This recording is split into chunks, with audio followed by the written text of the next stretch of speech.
Right, moving on. So I'd love to welcome the wonderful Vicky Pryce, Chief Economic Advisor, recently wrote the book Women versus Capitalism. So Vicky, are you with us? I thought I was. Are you there? There you are. Hello. But can you see me? I can indeed. We can see you. Oh, that's great. So well, Vicky, over to you.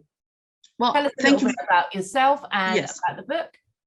Well, thank you very much. Well, this is the book. I hope you can see it. It's Women versus Capitalism. I'm Vicky Pryce. I'm an economist. I have worked as an economist and also head of strategy and other things like that in various places. So I started work in a bank, then in an oil company. So all the interesting places.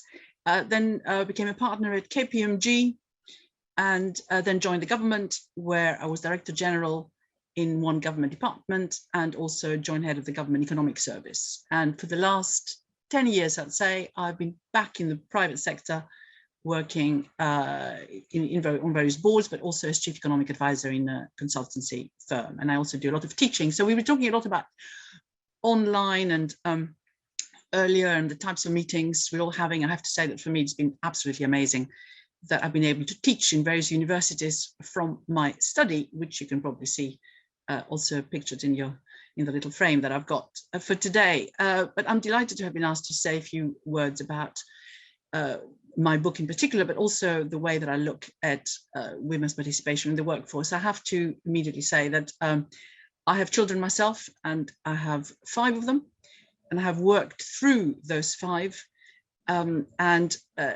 I probably sensed what various companies were thinking, and recent research suggested that if you have more than one child in the company, then people start turning against you, or it's perceived to be bad for the firm. So I must have sensed it from a very young age. So I had my children in different places each time. So I moved careers where you were then considered a legend because you went back to work so quickly. That needn't happen. It shouldn't happen. So I'm very much in favor of quite a lot of what you've been discussing today and giving more support to women at work. But the way that I've come at this particular book has been from an economic perspective, very, very much from an economic perspective, because it is quite obvious that women's participation is a good thing. I mean, in economics, you're told that the market works, that you achieve some sort of equilibrium in supply and demand, and you reach what is called Pareto equilibrium, which is basically using resources in the most efficient way. Well, in the case of women, it just doesn't happen. And what I wanted to look at is why that is the case. But if it doesn't happen in the case of women, in other words, loads of women do not contribute properly to the workforce for one reason or another, is there something wrong with the system? And indeed, we know that the capitalist system doesn't always work. Look at what's happening on the environment. The cost to the environment of actions of firms or of ourselves, really, in everything we do on a day-to-day basis, the way we make our choices in terms of what we buy, things we get delivered from Amazon or whatever, does not take into account the externalities involved. So you're doing something, it affects your neighbor, you're doing something bigger, it affects the environment, and it's not priced in properly. And it's similar with women and their contribution to the economy. The contribution they can make if some of the obstacles that were there to allow this efficient allocation to happen were removed, you would have had considerably better incomes across the world, better prosperity, and women themselves would not be occupying the lowest positions in terms of the pay scale. So you find them in ghettos, if you like, of low pay occupations from which men have exited long ago. So that is basically what's happening. And when I was working for the government in the early 2000s, we set up a women's commission, which looked at some of the economic benefits of having women treated more equally. We looked particularly at the beginning at entrepreneurship, and if women in the UK who run businesses or intended to run businesses received a similar proportion of the funds as they do in the US, that we would have tens of billions of extra GDP in the economy. And as you know, Alison Rosett, now heading NatWest, has calculated on a similar basis, about whatever it is now, 12, 15 years later, that actually the impact would be in the hundreds of billions. So it is likely we underestimated it when we looked at it at the beginning. But what is the premise then of this concern about women are not having their right position? I mean, everyone talks about feminism, everyone talks about Me Too, and how those two forces have changed in a way the way in which people react to the need to have more women in various positions, and the discrimination that had existed, and the sexual harassment, everything else that we all know about. But it's interesting that what it has highlighted also is the power imbalance that exists. And the question is, do we ever think that this power imbalance is going to be reversed unless you achieve more economic equality, more economic empowerment? And in my view, you won't achieve that power imbalance changing unless you do that. And second, there is a very, very strong economic rationale for achieving that change in that power balance. And we heard a little bit earlier about even in meetings not being heard, for example, but of course that is just one example of the type of biases, if you like, and the type of constraints that exist at present. And the reason why it is important, I mentioned the hundreds of billions that we can have in the economy, but what we know is that in many parts of the world, women are in a worse position, of course, than we are. And the International Monetary Fund, which of course, has joined all the leaders who are meeting in Davos just now, has calculated and calculates quite frequently what the welfare gains would be from removing barriers in general to women's, particularly workforce participation, and what the impact on GDP would be. And if you look at growth and output and what you can achieve if those barriers were removed, and there are many barriers, I'll take you through in a second, you'd find that in places like the Middle East and Africa, you could increase GDP by 60%, which is really quite significant over a period of time, obviously. Even in Europe and Central Asia, it could be 15%, which is very significant given the very high GDP we already have in terms of extra incomes that can generate. And look at it now, we do need it with this food crisis that exists. We could do with a little bit of extra income distributed, of course, in the right way. And it is an issue that those constraints are out there, and we call those market failures. So the reason why the economy doesn't work properly is because of the existence of all those failures. And how do they get manifested? In a way, the wage gap that everyone focuses on is just a proxy of that market failure. So this is one way in which you can tell that there is something which isn't quite working. But across the world, there are barriers to access to work. So you can't do particular types of jobs in various places. There's a lack of property and other legal rights. The World Bank does an annual estimate of that and finds that there are very few countries where legal barriers for women's work participation do not exist. Then there is marriage, and it's really interesting because, of course, the earlier you marry, the worse it is. There's been this longitudinal study done by a Norwegian research group, which looked at the period, would you believe it, between 1500 and 1750 and beyond, which looked at the increase in marriageable age and the link between that, because girls stayed at school longer, and then of course they also gave more education facilities to their children, and also they were able to work. And as you increase this marriageable age, then over a period of time, the countries that did are the ones that succeeded in terms of industrial revolution later and growth, and those that didn't do that were the other ones that are still kept further behind. And it's really interesting. Then of course you've got motherhood, which comes in and affects all sorts of things. We were talking earlier about once you're at work too, all the other impediments there, and the fact that it's not recognized that women indeed have issues with their menstrual cycle and menopause and so on. But then of course we've got this lack of support.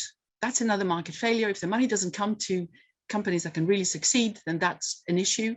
And then you've got restrictions to access to education. Sometimes it's the restrictions, like in Afghanistan. We had all sorts of other issues with education, which is it doesn't actually perhaps guide you in the right way in terms of the topics that girls do at school. And also, of course, there aren't any role models out there. They end up doing perhaps the wrong degrees if they go to university. So there are serious information asymmetries out there, which is another very classic market failure.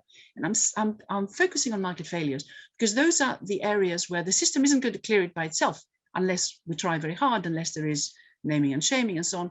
The way that these market failures change and are reduced and are addressed is normally by government intervention, not voluntarily, but by government intervention. And that is what loads of government economists do right now. They look at those failures and suggest to the government that they should do one thing or another through legislation or whatever.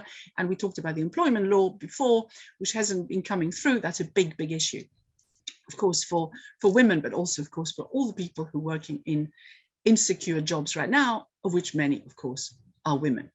So lack of role models matters, bad career advice matters, deficiencies in networking and mentoring matter, they're all failures, but there is also a lot of conscious and unconscious bias, which is out there, which is allowed to persist. Of course, lots of firms, and I'm sure your firms, do unconscious bias training. Yes, that's good news that this happens, there's awareness, but the question is, can you really eliminate it? And it's interesting when you look at the price gap that I mentioned. The Office for National Statistics does a yearly estimate of the extent to which you can identify the reasons for the pay gap. And of course, we all know that if you look at part-time work versus full-time work, if you look at the per hour pay, full-time work pays something like 34% more than part-time work. And of course, loads and loads of women end up doing part-time work. They get guided to do that as well because of looking after children and so on. And we talked earlier about pension at the end of the day being so much less. I think in the UK, women's pensions wealth is about a fifth of men's, which is extraordinary. And that's why they all need to work perhaps a little bit longer now, irrespective of the change in the age of retirement. You still have had that problem even from before, which is a real issue. So, but this conscious and unconscious bias seems to be very ingrained into the system. So the Office for National Statistics looks at all the issues that might lead to that wage gap. And what they find, which is, I think, absolutely sort of extraordinary, is that they can account for only 36% of the pay gap, with issues such as the tenure, how long have you been there, occupation, what is your qualification, what do you actually do, the region where you work, perhaps in the UK, the sector where you work in the UK. Funnily enough, age works the other way, because at a very young age, women get paid sometimes more than the men when they enter the workforce. But overall, they can account for 36% of the overall pay gap that exists. The rest, they can't. They looked at whether it's education. Of course, women now are well educated, so it can't be that. So it looks like it is conscious and unconscious bias. And the question is how you can change that. And of course, one of the recommendations that I've come up with is that you can't really change that. We've got these problems in many countries still, even in the ones that are at the top of the equality league, like the Nordic countries. But what you do need, and what some of those countries are doing, is quotas for senior positions in particular, which then create this need to change the way in which organizations are run, the need to keep people in the workforce for as long as they possibly can, and therefore have much more choice when they get to senior positions, because we know that that is where the gap is in terms of also the pay gap. It seems to be higher the higher you go up in organizations, certainly from the middle upwards. It seems to be the case. But what you end up with then, without enough legislation and without enforcement, look, for example, at the pay reviews that have come out.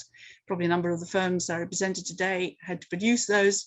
When it was voluntary, they didn't do it. Now that it's become legal, they do. But there isn't any real enforcement after that. Yes, as I mentioned, naming and shaming, but it doesn't actually get you there. So the result is, from an economic perspective, a real issue of lack of competition in the labor market. The young people think that it's going to be very easy. They all believe they're equal, but come children, come the type of bias that exists in particular areas, such as the financial sector, for example, even in law firms, etc. What you find is that the competition isn't there, especially when you get to the higher levels as well, where you find that executives at the top are in a minority in terms of being women, let alone being women of an ethnic majority. And it is a clear market failure here and also across Europe, if you look across the biggest 600 firms there as well. So in sum, there is a real economic reason. Not only is there a reason in terms of fairness and equality to ensure this power imbalance is sorted out, but there's a real economic reason, because we're missing out on huge potential in terms of output, ensuring that women do not fall because they tend to be at the lower end of the pay scale, inevitably, where they congregate a lot. They don't fall into poverty anytime there are crises like the one we're going through now, and their children, of course, as well, as we've been hearing more recently. Women are not used across the world, the current or potential skill level, big market failure, suboptimal resource allocation, and companies that know, in fact, that it is good to be more diverse and to have more women at the top, because better decisions are made, if we believe all the research, need to invest, need to be forced to invest. They know it's good for them, but it's good for them in the long term, but to actually change the way they operate doesn't always make sense. Well, now, of course, talent is needed. We have shortages in the market. We have seen, as we heard, that loads and loads of women have departed from the market because the stress during lockdown was so immense for many. Well, women are needed back, and what we need to ensure is that they're needed back in the roles that they really deserve. And I tell my children, every time any of my daughters even thinks of perhaps working part-time so they can also look after their children a bit more, what I'm telling them is, have you not read my books, which actually make it very, very clear that if you move down to part-time work, which is actually in the end lower paid, because you tend to move into lower and lower types of work that you do, except there are exceptions, of course, you never get back to your wage trajectory and earnings trajectory that you had started off with. So I'll stop there and open it up maybe for questions if we have time. Thank you. Vicky, thank you so much. What I suggest is for those that are still on can ask questions in the chat, because we need to move on to our next speaker. Vicky, that was absolutely awesome. I say, I've read your book, an absolute eye-opener. We know these things exist, it's incredible. Leona's also going to put in to a link to the Instagram live that Vicky and I did, which, we delve a little bit more into the book, but please do buy the book. Vicky, if you can hang around for the next 10 minutes, if anyone's got any questions on the chat, please do talk to Vicky. But thank you so much for giving us your time and for joining us. Absolutely awesome.